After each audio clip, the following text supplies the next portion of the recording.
Hello dear students. आज की video में हम बात करेंगे किरचॉफ्स रूल के बारे में।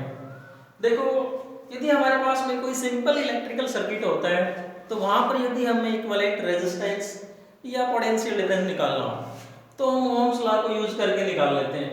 लेकिन कई बार इलेक्ट्रिकल सर्किट काफ़ी कॉम्प्लिकेटेड होता है, उस केस में हमें ये समझना मुश्किल होता है कि किस प्रकार से रेजिस्टेंस सीरीज में या पैरेलल में किस प्रकार से जुड़े हुए हैं। तो इस प्रकार की कॉम्प्लिकेटेड इलेक्ट्रिकल सर्किट को सॉल्व करने के लिए किरचॉफ्स ने दो रूल दिए हैं। अब बात करते हैं पहले हम Kirchhoff's first law. What is Kirchhoff's first law? Kirchhoff's first rule या फर्स्ट लॉ क्या है? It is also known as junction rule और करंट लॉ। इसको हम किरचॉफ्स जंक्शन रूल या करंट लॉ भी कहते हैं, किरचॉफ्स करंट लॉ, जिसको शॉर्ट में हम KCL किरचॉफ्स करंट लॉ ये कह देते हैं। देखो, what is Kirchhoff's first law? क्या कहता है कि मान लो ये हमारे पास में कोई भी एक पॉइंट है जहां पर दो या दो से अधिक कंडक्टर आपके मिलते हैं। जैसे यहां पर हमने ले लिया ये कोई पॉइंट P। इस पॉइंट पे सपोज 5 कंडक्टर मिलते हैं तो इस पॉइंट का नाम होता है जंक्शन। तो जंक्शन क्या होता है? ऐसा कोई पॉइंट जहां पर दो या दो से अधिक कंडक्टर मिले हुए होते हैं, उसको हम जंक्शन कहते हैं। अब इसको जंक्शन रूल या करंट लॉ नाम दे रखा है। क्या कहता है कि ये जो पॉइंट है, इस पॉइंट पर जितना भी करंट आएगा या जितना भी करंट जाएगा, उन सभी का जो सम होगा वो क्या होगा? जीरो। जैसे हम मान लेते हैं कि ये जो फर्स्ट कंडक्टर है इसमें मान लेते हैं करंट आता है I1। सेकंड कंडक्टर इसमें इस पॉइंट की तरफ करंट आ रहा है I2, यहां से करंट जाता है I3, और मान लेते हैं इस कंडक्टर में से करंट बाहर की तरफ आ रहा है I4, और यहां से बाहर की तरफ आता है I5। तो किरचॉफ्स फर्स्ट लॉ की जो स्टेटमेंट है, अब डिफाइन करते हैं what is Kirchhoff's first law. ये कहता है कि इन सभी करंट का जो एल्जेब्रिक सम होगा वो क्या होगा? जीरो। तो हम कैसे डिफाइन करेंगे? Algebraic sum of all current meeting at a junction is zero. That is, हम ये कह दें कि summation I is equal to zero. Summation I का मतलब क्या है? Algebraic sum of all currents. यहां पर हम ये कहते हैं कि यहां पर जितने भी करंट आ रहे हैं इन सभी का जो सम करेंगे तो वो किसके बराबर होगा? जीरो के बराबर होगा। Algebraic sum of all current meeting at a point in a junction is zero. That is summation I is equal to zero. देखो, जंक्शन के बारे में बात कर रहे हैं। जंक्शन को यदि हम डेली लाइफ में समझें तो देखो, आपने पढ़ा होगा जंक्शन के बारे में, मोस्टली आपने सुना होगा जो रेलवे स्टेशन होते हैं वहां पर आपने वर्ड जंक्शन सुना होगा। कुछ रेलवे स्टेशन ऐसे होते हैं जहां पर, जैसे हम ये कह दें कि मान लो ये हमारे पास में कोई स्टेशन जिसका नाम जंक्शन दे रखा है, तो वहां पर ट्रेन इधर से भी आती है, इधर से भी आ रही है, इधर से भी आ रही है, और दो या दो से अधिक डायरेक्शन में जा सकती हैं यूं। तो इस प्रकार का जो स्टेशन होता है वो जंक्शन कहलाता है।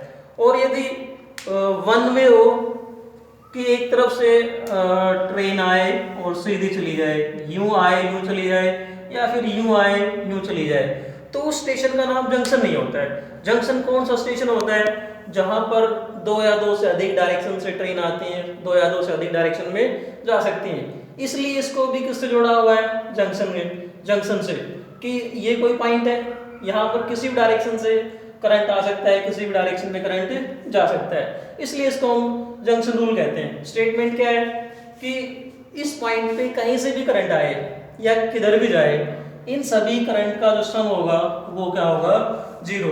सो algebraic sum of all current meeting at a junction is zero, that is summation I is equal to zero, summation I is equal to zero। अब ये आता है हमारे पास में यहाँ पर इन देखो कुछ करंट जंक्शन की तरफ आ रहे हैं, कुछ बाहर की तरफ जा रहे हैं, तो यहाँ पर इनके लिए हमने साइन कन्वेंशन जो बना रखे, साइन कन्वेंशन, इस केस में साइन कन्वेंशन क्या क्या है, तो यहाँ पर जो साइन कन्वेंशन है वो क्या है कि वो करंट जो जंक्शन की तरफ आता है उसको तो हम क्या लेंगे, पॉजिटिव, और वो करंट जो जंक्शन से बाहर की तरफ जाता है उसको लेते हैं हम negative. So we can say that current reaching toward the junction, current reaching toward the junction is taken as positive and current going away from the junction, going away from the junction is taken as negative। वो current जो junction की तरफ आ रहा है उसको तो हम लेते हैं पॉजिटिव, जैसे यहाँ पर I1, I2 और I3, ये तीन करंट तो जंक्शन की तरफ आ रहे हैं, तो इन तीन को तो हम क्या लेंगे, पॉजिटिव, और I4 और I5 ये जा रहे हैं जंक्शन से बाहर की तरफ, तो इनको हम क्या लेंगे, नेगेटिव। तो साइन कन्वेंशन का यूज करके हम इस पॉइंट के लिए जो करंट आ रहे हैं इनके लिए हम क्या लिख सकते हैं, यदि यहाँ पर हम साइन कन्वेंशन यूज करें, we can say that I1 plus I2 plus I3, ये तीनों तो जंक्शन की तरफ आ रहे हैं, पॉजिटिव ले लिए। I4 और I5 ये जंक्शन से बाहर की तरफ जा रहे हैं, इनको नेगेटिव ले लिया, तो minus I4 minus I5 is equal to 0। तो हम ये कहते हैं कि ये जो करंट है I1, I2 और I3 ये तो आ रहा है जंक्शन की तरफ, I1 plus I2 plus I3, इन दोनों को इधर ले आते हैं, इज इक्वल टू क्या आ जाएगा, I4 plus I5।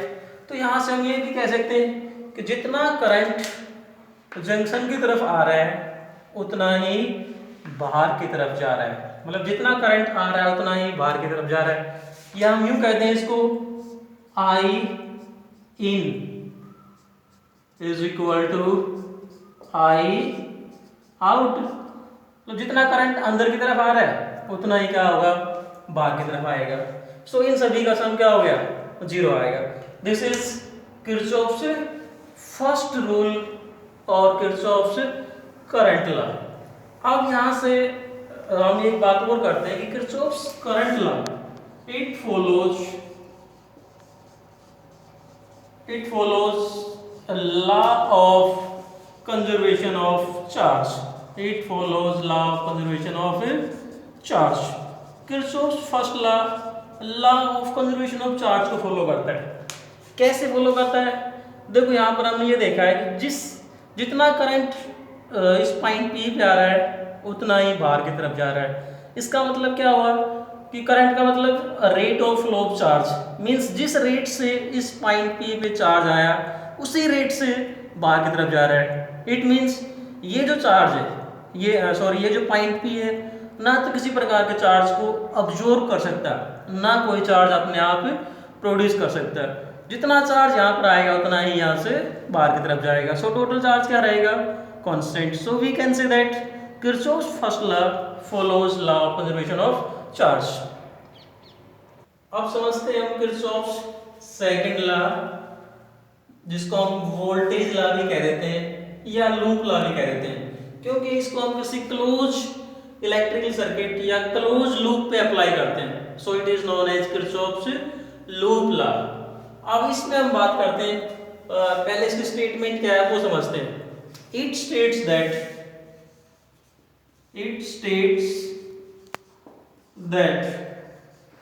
algebraic sum of change in potential, algebraic sum of change in potential in a closed electrical circuit or closed loop must be zero. किसी close electrical circuit और किसी loop में जो algebraic sum of change in potential, किसी भी close electrical circuit के अंदर potential में जहां भी चेंज आएगा उन सभी का जो सम है वो क्या होगा, जीरो। दैट इज, हम ये कह सकते हैं कि that is summation delta V is equal to zero. इस समेशन का मतलब है सम ऑफ, और डेल्टा वी का मतलब क्या है, चेंज इन पोटेंशियल। तो किसी भी क्लोज इलेक्ट्रिकल सर्किट के अंदर जहां कहीं भी पोटेंशियल में चेंज आएगा उन सभी का सम क्या होगा, zero. That is summation delta V is equal to zero. और इसको हम यूं भी डिफाइन कर सकते हैं, algebraic sum of EMF is equal to algebraic sum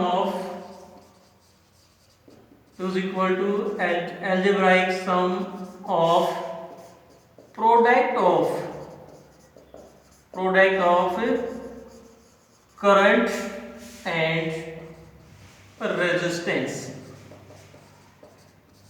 in a closed circuit. किसी भी क्लोज इलेक्ट्रिकल सर्किट के अंदर algebraic sum of EMF, that is, इसको हम यूं कह दें summation E is equal to summation I are.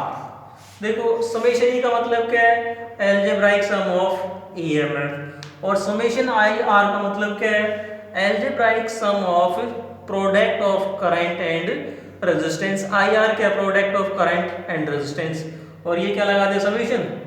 तो स्टेटमेंट क्या बनी, algebraic sum of EMF is equal to algebraic sum of product of current and resistance in a close circuit, that is summation is equal to summation I R. अब देखो जिस प्रकार से Kirchhoff's first law में हमने sign convention पढ़े थे current के लिए, उसी प्रकार से यहाँ पर भी सेल के ईएमएफ या जहाँ कहीं भी पोटेंशियल में चेंज आएगा उसके लिए भी साइन कन्वेंशन है किरचॉफ्स लॉ में। तो उन साइन कन्वेंशंस को समझते हैं कि what are the sign convention. तो साइन कन्वेंशन को समझने के लिए हमें सबसे पहले समझना जरूरी क्या है कि ये मान लो हमारे पास में कोई भी एक इलेक्ट्रिकल सर्किट है। इस इलेक्ट्रिकल सर्किट को फॉलो करने के यहाँ पर दो तरीके हैं कि या तो हम यूं चलें क्लॉकवाइज या यूं चलें एंटी क्लॉकवाइज। तो सबसे पहले हमें डिसाइड करना है कि हम एंटी क्लॉकवाइज चलेंगे या क्लॉकवाइज चलेंगे। कोई भी, जैसे मान लो मैंने पॉइंट लिया, पॉइंट ए से चलता हूँ और कोई भी एक लूप फॉलो करके वापस ए पे मुझे आना है। मान लो मैं इस लूप की बात करता हूँ, ए बी सी एफ ए, ये एक लूप लिया मैंने। अगर मैं इस डायरेक्शन में चल रहा हूँ तो मुझे पहले इस पाथ को मतलब कंप्लीट करना पड़ेगा, इसी डायरेक्शन में चलना पड़ेगा, ए बी सी एफ ए। तो पहला काम क्या है कि हमें कोई पॉइंट लेना है और वहां से हमें डिसाइड करना है कि हम कौन सी डायरेक्शन में चलेंगे। उसके बाद में साइन कन्वेंशन की बात करते हैं। तो साइन कन्वेंशन के लिए क्या बता रहा हूं मैं, take any point on the closed loop and move once once around the closed loop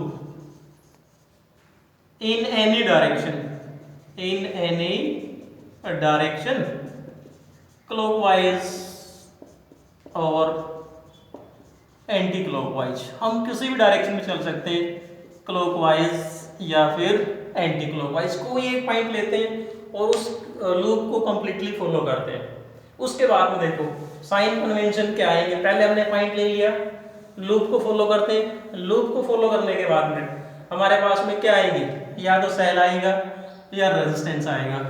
अब इस सेल की, मान लो मैं इस सेल की बात करता हूँ कि इस सेल की ईएमएफ को हम पॉजिटिव लेंगे या नेगेटिव लेंगे, या फिर ये जो रेजिस्टेंस आएगा इसके अंदर जो पोटेंशियल ड्रॉप होगा उसको हम पॉजिटिव या नेगेटिव लेंगे।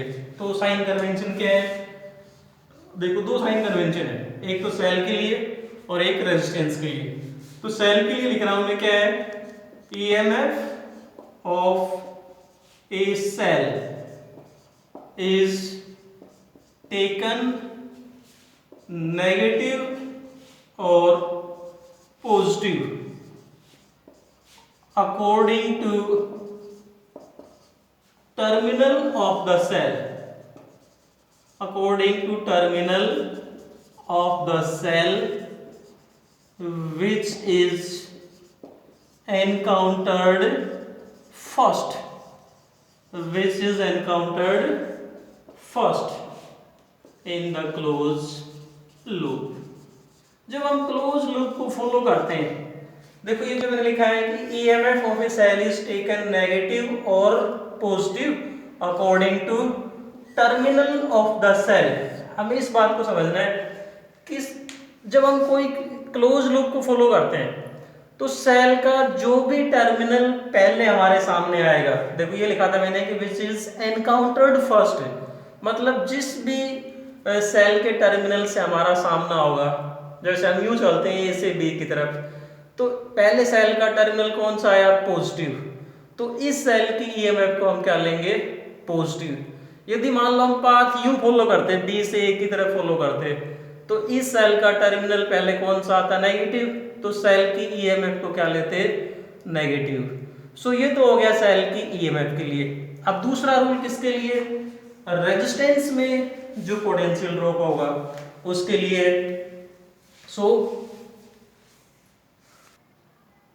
रेजिस्टेंस में जो पोटेंशियल ड्रॉप होगा उसके लिए फार्मूला क्या है, देखो हम ये कह सकते हैं कि product of current and resistance is taken positive if direction of movement and direction of current।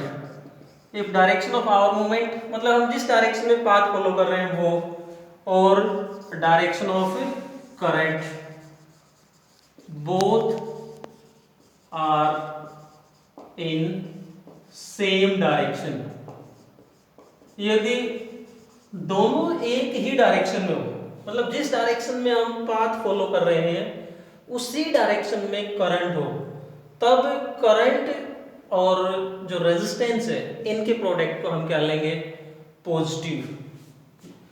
तो देखो क्या लिखा मैंने कि product of current and resistance is taken positive if direction of movement and direction of current. Direction of movement का मतलब हम जिस डायरेक्शन में पाथ फॉलो कर रहे हैं वो, और डायरेक्शन ऑफ करंट दोनों क्या होने चाहिए, सेम डायरेक्शन में, तब तो आई आर को पॉजिटिव लेंगे, नहीं तो अदरवाइज ये कहते हैं कि अदरवाइज नेगेटिव, यदि दोनों अपोजिट डायरेक्शन में हो।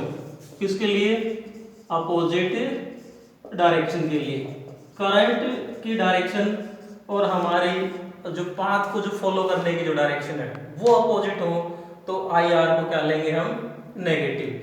ये थे इसके लिए साइन कन्वेंशन। आइए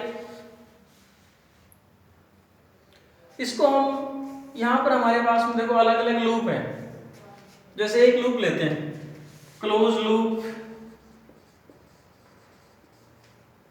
A B C F A, इस क्लोज लूप के अंदर हम किरचॉफ सेकंड लॉ अप्लाई करते हैं, A B C F A, इस क्लोज लूप के अंदर अप्लाई करता हूँ ए बी सी एफ ए के अंदर।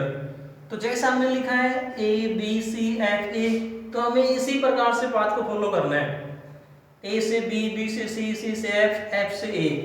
देखो जब हम ए से चलना शुरू करते हैं तो पहले इस सेल का पॉजिटिव टर्मिनल आया, तो इस सेल की ईएमएफ को हमने ले लिया पॉजिटिव।